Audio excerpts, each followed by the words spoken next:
Hi, pals. It's your aspiring homemaker SP. How are you and how are you doing? Well, on the other side, I am doing very well. I am very, very thankful and grateful. And it's not always easy, but we go. So, welcome to yet another vlog where I get to indulge you in different recipes as an aspiring homemaker. I am so thankful and grateful for your support. Sometimes it's overwhelming how much when I put on a new vlog, like my last vlog about sourdough starter and making acorn pancakes, it's overwhelming sometimes just to see how great the support is. How the numbers are starting to be very constant, and that makes me very happy. It excites me that I can have a vlog where I know that 100+ views of subscribers of pals will watch the vlog. Definitely, it's exciting to see that, and it's exciting to know that the kind of content that I film can touch someone's life, can engage someone, can transform, can also teach, as much as I'm not aiming to teach, because come on, I'm the student. I'm the one who's being taught things in my entire life of vlogging. Or probably with time, I'll become a full-time homemaker and an experienced one. But let's talk about how are you doing? And by the time I'm editing this vlog, it's already December. It's the 11th of December. And hooray, it is festive time. And I mean, we love festive. Whether you're celebrating the holidays that come with the festive or not, it's just an exciting time to be alive. It's an extraordinary time. And honestly, you find yourself excited every day with no reason but just knowing that it's December. Whether you're spending a lot or you're being careful or you're not spending at all. But it's just an exciting time because, I don't know, do tell me. There's something about this month that just says, that shouts happiness, that shouts joy. I'm not meaning to say much, but we do have holidays throughout the year where we would have 1 month, 2 months, or even 3 months of holidays. It differs from country to country, but there's not an exciting time like the festive December. I bet you could say this is very similar to my students in China when they're having the Chinese New Year or the Spring Festival. I bet it's always like that for everyone, just that it's different occasions. But anyways, it's festive. And how are you guys? What are you up to? And I hope what we have said from the beginning of the year, that we should live up to something. We should pick a word that we want to live up to. And mine was self-sufficiency. I want to, I wish to, I long for, and to be self-sufficient. I think you guys can probably say now that, yeah, we see that you're going, steering yourself towards that path. That's how I see it as well. Slowly, I am just trying, by all means, to make food from scratch. And it's so interesting. But anyways, let us talk more about what was the word for you in 2024. The word for me was self-sufficiency, or self-sufficient, or self-reliant. And I'm slowly getting to live up to the word of being self-sufficient in many different ways, whether that be I am making my own meals from scratch, whether that be I'm getting my food from my own garden, whether that is to grow my own produce, like livestock animals like chickens and so on, and also whether that be silently wanting to be self-reliant on myself, and that could come with that is leading us to independency and being independent in mind. And I think that has a lot to do with wellness.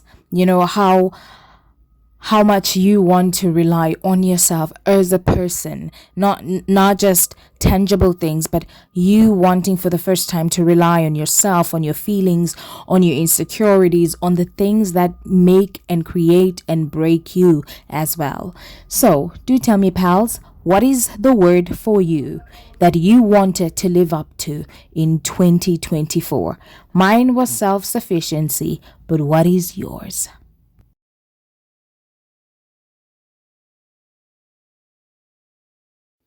So, as you can see, pals, all is fair in the kitchen, love, and baking. That's just a silly one. So, right here, I am making bagels. I know this will probably bring a question, but why bagels? I mean, in wanting to start making, kinds of uh, breads, pastries, artisan breads with sourdough, my sourdough starter, someone could say, why don't you start with maybe the most common things, especially being South African? Why don't you start with a sourdough bread? So, but I do want to share why I started with bagels and why. You can probably wonder why bagels, and it's not that every time I want to talk about something that connects with me, I want to talk about because I'm South African or because I'm a black woman. No, that's not the case. But sometimes those things do need to play out the emphasis on the fact that it is not something that we eat, something that is common in our day to day lifestyle. And in fact, bagels are really not our staple of breakfast, of bread of any sort. It's not the kind of food that we make and eat. So it's the kind of food that we can make or eat now because we're moving with the times, because we're adapting to a modern lifestyle and society. So my point is, why bagels? I probably wanted to talk about the history of bagels, but let's save the best for later. I want to talk first about why did I choose to make bagels out of all recipes that I could have started with using my sourdough starter. Someone may say it's simple, it's a simple recipe, it's quite easy to make them. Yes, yes, yes, I can probably agree with you that that is very much true. But why bagels? For me, I think from the beginning when I started this YouTube channel, I was very, very transparent about why I wanted to be a farmer, why I started learning about permaculture farming. And that was because I wanted to alleviate food insecurity in my very own home. I wanted my home to be to be food secured, to have enough food, not to have food shortage or to find ourselves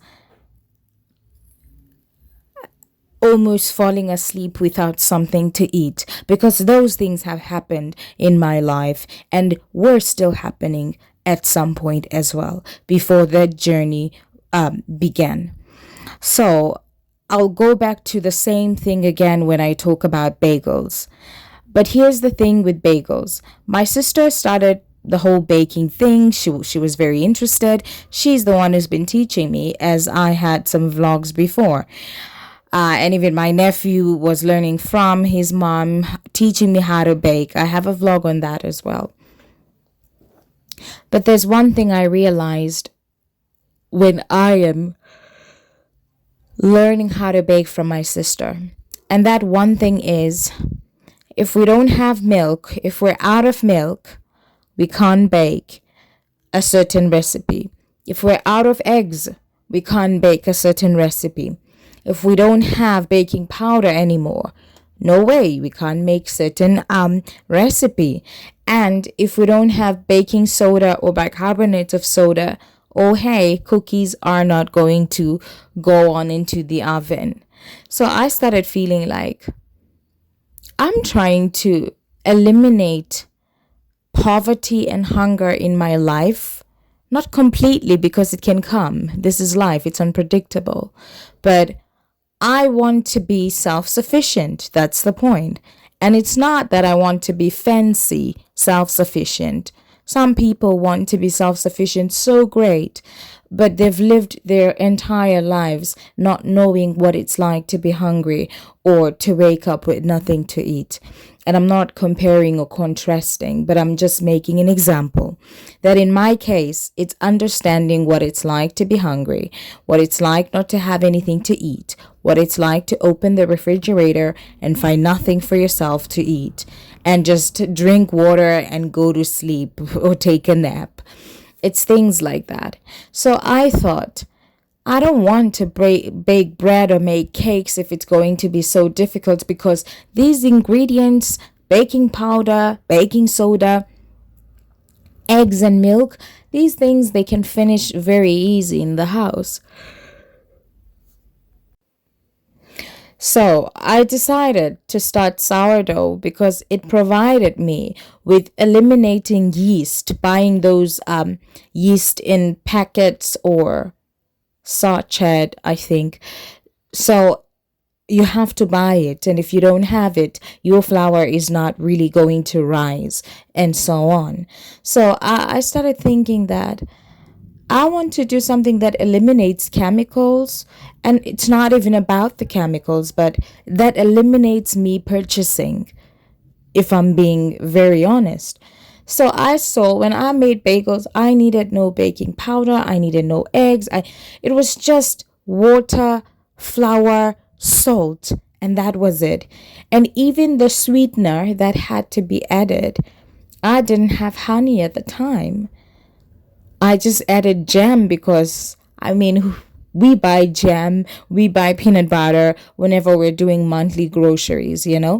So I thought about that a lot, that I wanted to make bagels because they were very simple when it comes to the recipe. And not just the simplicity of the recipe, but the fact that sometimes the very same things that are used a lot when people are baking, with sourdough, those things aren't really necessary for you to use. Yes, you can use baking powder, baking soda, but for me, I follow a lot of farmhouse on Boone recipes, and she doesn't really use that much, except maybe eggs and milk as well, because she's a full-time homesteader and homemaker. So here's the thing, but that's my point. I decided to make bagels because they were easy, and I could have them every morning without worrying that, oh, the milk, I don't have milk, this and that. For me, it was the simplest when it comes to having all the things all the time. So it really impressed me. It made me feel that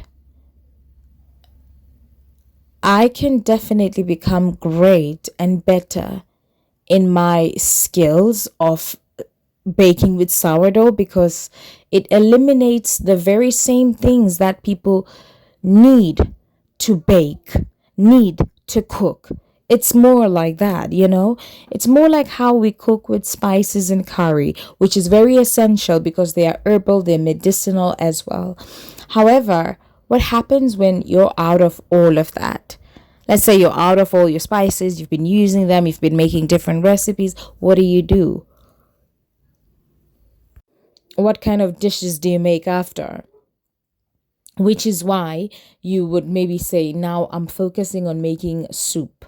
I'm making pumpkin soup, I'm making chicken soup, and this and that. So it's things like that for me. I'm trying to find the easy way out for me, the easy way to skip sometimes on the things that I would not have all the time, things that will finish quickly, and maybe I don't have money at the time to buy them again. That's why I chose bagels.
So when I got hungry, after kneading the dough for 10 minutes, making bagels, and having to let the dough rise and ferment for the next 16 hours. Now, this was day one, and I wanted to do this like at daytime because I could have done this at night, but I felt like my camera would fail me and I would be maybe I just wouldn't do as great as if I do it during the day. But here's the thing, I'll tell you. The second day, I loved the bagels, but they were very hard, too crusty. They could not be eaten really well. So I decided the next day, the very next day, after the first attempt. I decided to make the bagels again. That was not really filmed, but I did have just short clips that I had filmed. And those bagels, I had made them at night. So it was about 10 o'clock. I decided to knead the dough, make the dough, and so on, make the flour and the dough.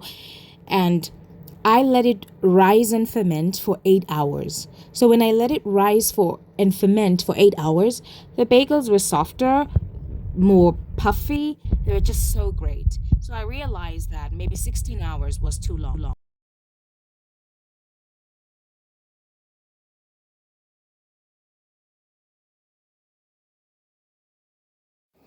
Now, after a long day of kneading dough, all things sourdough, of which I love that, after making these great pancakes. Now, let me tell you something about these pancakes. For as long as I started making pancakes, I've wanted to achieve the thickness of the pancakes. And I said on my last video that maybe using different flour would give you the thickness. Yes, yes, yes, but also maybe no. I realized something, and I'm going to keep making these pancakes discoveries with you, so bear with me. I realized that when I made the what is it? It's called the batter, or yeah, I think it's a batter for pancakes. When I made the pancakes flour or batter, I think um as I said that I'm going to keep making these pancakes discoveries with you. What I realized is that how I make the flour, it mustn't be too wet. It must be thick, you know? It must be thick and it must not be too wet. That way I can achieve the texture of thick pancakes as well. Don't tell me about it here, but I had Islam just wanting to show only his head in the camera. That's my nephew. so, and I was fighting with him all the way.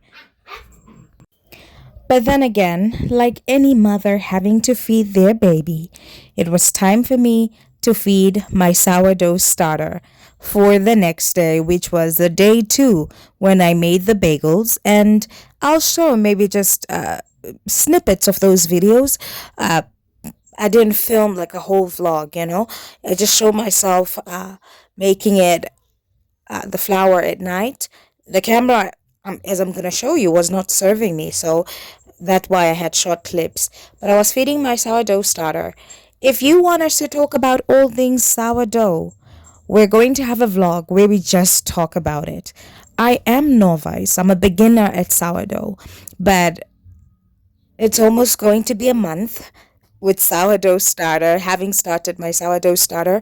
So let's say I know a thing or two. And I've been learning. I took a sourdough course and I started to learn. So makes sense that I can say a thing or two about sourdough. And having the experience now, I can probably say a thing.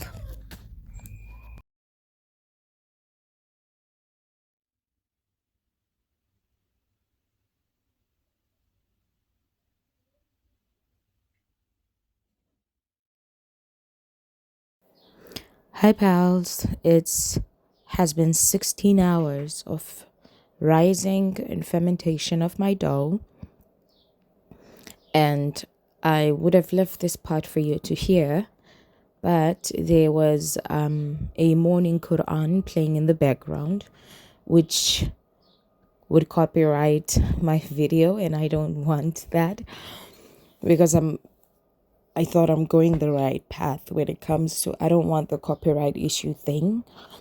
So it's been 16 hours of rising. I was so excited and I was so happy. You can see the face. However, I realized from this point that 16 hours is a long fermentation. It's good, but it's long fermentation and a lot of other mistakes that I'd made. So, which is why on the second day I made an 8 hour fermentation and rise of the dough. But I was so happy. I was getting emotional as I watched how my dough was able to rise and ferment so well. and have those what overproofing sourdough holes. It was so amazing. I was very excited, very, very excited. Look at that. Look at that. I mean, that's beauty. This was untouched, and I was so happy and so excited. Well, sourdough is my dream, a dream that opened so many doors and opportunities in my mind of business, of learning, of a lot of things. So when I look at sourdough, when I began this, it was a time for me. I was elated, I was joyed, I was overjoyed. So there it is for you. Sourdough bagels, 16-hour fermentation. You can do less, which I prefer as well.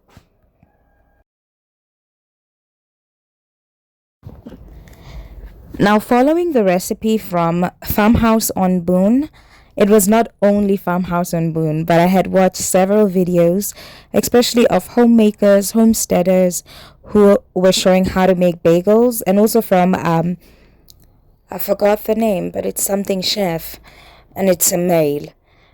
So I've been learning a lot before making the bagels, especially watching videos. It's more practical to learn through watching videos sometimes because you can remember quite well. I remember I used to say this a lot. Um, I still do, but I used to say this a lot in my classes where I say that teach them, they will know, show them, they will. I forgot how it goes, but it was like show them and they will never forget. So it was like that. It was very simple to me to watch videos and be able to remember each and every step. So here's the thing, this was my first time baking, making anything with sourdough. Sourdough flour is very, very different from yeast flour when you use those packet yeast or sachet. Sourdough is not that it's wet, but it's more I can't find the word and but that's it. It's too I can't find the word right now. I don't know the word. Anyone who can help me with the word, but it's it looks wet, you know. It's not like dry even after the rise. So this was shocking for me as much as I'd seen videos, but now that it was happening right in front of my face, it was, oh, do I need to add more flour?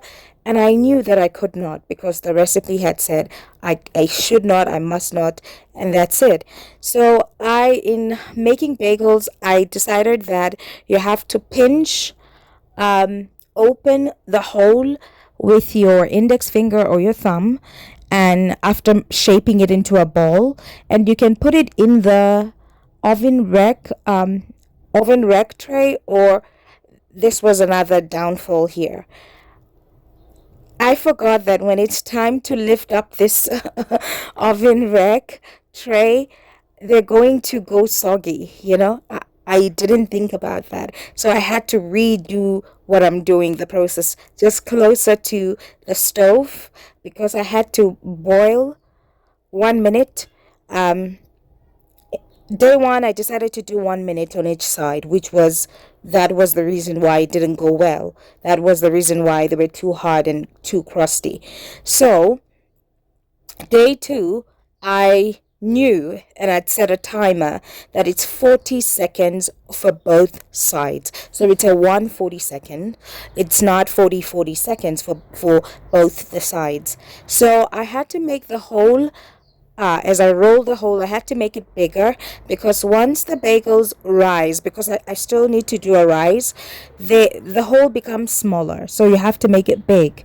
So after this, it was getting to boil them. But if you have made bagels before, what are some of the mistakes, especially with sourdough? What are some of the mistakes that you did on your first attempt? And did you try again to do bagels and maybe they you did better? Because it was the reason why I tried again. You can see right now just what I told you. I had to redo that.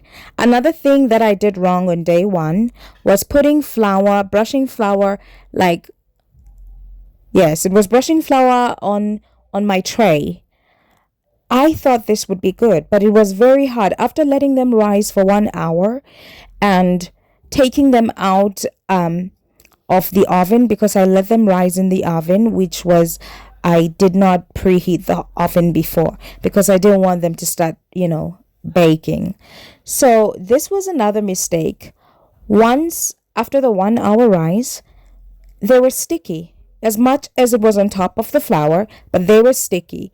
So I went back to watch the recipe again from Farmhouse and Boone, and I realized that people would have like a baking sheet instead of the flour, or maybe some oil. Just use a brush and coat the oil on your tray, so that one was better. So that's what I did. I didn't have a baking sheet then, but I did oil. I coated oil on them, and it was very easy for me to lift them up and put them in one by one, and put them in the pot for boiling them. That's the thing. I am not good with instructions. I've never been good with instructions, especially at school. Now, having to tell you step by step what happens, I am sort of like looking at the video as I make the voiceover. So that was another downfall that happened here. Do not put them like this, let them rest on the flour, because it's not very easy when they have to be lifted up and put into the boiling water just for boiling them before baking them. So just be careful on that as well. But do tell some of your bagel first attempt stories. Mine was a horror because I felt very discouraged after day one, because I think I'd followed the whole recipe. I think I did well. Is it because the sweetener I had was jam and not honey? Is it because when I was boiling, pre-boiling, before, just making the water hot? Is it because I didn't put bicarbonate of soda with the water as it boils? It was a lot, was really, really a lot. So that was just eight for me. Do tell, what are some of your first attempt bagel fails or whatsoever? Do share.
Now, the last step before the baking, after letting your bagels rise for 1 hour, boiling them for not 1 minute, remember, I'm speaking here not like that for day one, for day two, how better I did on day two. And unfortunately, I didn't record anything. I think I have one video on day two because I just wanted to focus and I felt like filming and at the same time, following the steps. I had to watch the video as I make the bagel. So it made sense to me that way, which is why I did not film. So the last step before the baking, after letting it rise for 1 hour, after boiling it, after the boil, putting your sweetener, and then putting your seasoning, whatever seasoning you have. I didn't have seasoning here. This was the step. This was the downfall, the biggest downfall. Deciding to put them on top of a tray that has flour when it was supposed to be sprinkled with oil or whatsoever. So it didn't go well, but I do have a clip for day 2 of what the bagels looked like. Unfortunately, I didn't have day 2, the whole process, but I did have what you're seeing right now, which was after the bagels have baked, I decided to put them on my nice tray over there, and I decided to make some coffee and enjoy the bagels. Now, I was so excited on this day, but here's the thing, this day was such a success that was not filmed. And please do understand, as much as I'd wanted to film it, but I could not because I was watching the video of Lisa Bass from Farmhouse and Boone as I made the bagels as well. So I was going with her through each and every step. So I could not film and watch the video at the same time. But here's it. Here goes something. Get to watch and see how these bagels are. They were not hard and too crusty. And they were just too nice, soft. And I was so happy, to be honest, purely happy because I had wanted to give up. Like, why am I not getting it right? This and this and that. But here is it. Take a look at it.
Welcome, pals. It's another day. It is the next day after the bagels, and I am off to the farm. I'm off to where we have the garden currently because I did tell you we have a lot of farm vlogs and what's happening. But here, I'm here, we have just the garden, and I'm going to harvest some bell peppers. So I'm going to do some harvesting, and I was very excited and nervous, not knowing how. I was just as surprised as everyone when I got to start harvesting. So I'm very, very excited, very nervous, and take a look at it. Now, if you've watched the vlog from a dump site turned to an organic garden, you would know that it was that time for us to come back with this amazing. This is I did a whole narration of the story and of their story here in this garden. So I'd come to harvest some bell peppers for myself because I'd wanted to do like a vlog, like from farm to table vlog. It was exciting, and I had to make this video short because I harvested a lot of bell peppers, and I just had to make like just film a short clip. And I think I didn't really do justice to showing all the harvest that I did. I was just excited to start cooking when I got home. And I only had this picture I'm going to insert. This picture was taken for the meal that I was going to cook with bell peppers. So this is not the harvest. So if you get confused somehow, this is not the harvest. The harvest was a lot. It was an abundance. But I just took a picture of this is what I was going to cook with. As I said, I'd rushed to do a vlog, like a short clip or a short vlog of from farm to table vlog. So I made a short clip here, but it was exciting to see the growth that had happened here. I was very, very happy. I was excited. I can't believe it. And what about you guys? What do you think? If you've watched that vlog, you must be saying, oh, yeah, wow. Look at how great the peppers are. Look at how big they are. Look at how healthy they are. And this is all organic farming. There are no chemicals, nothing whatsoever. All organic. So, what do you think about the produce that we have? And if you don't have a garden yet and you want to have one, why not? What's stopping you?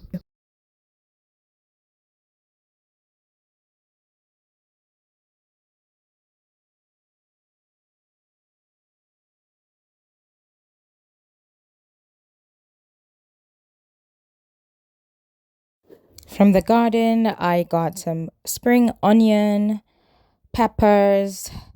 I also got I took one or two cabbages. Yeah.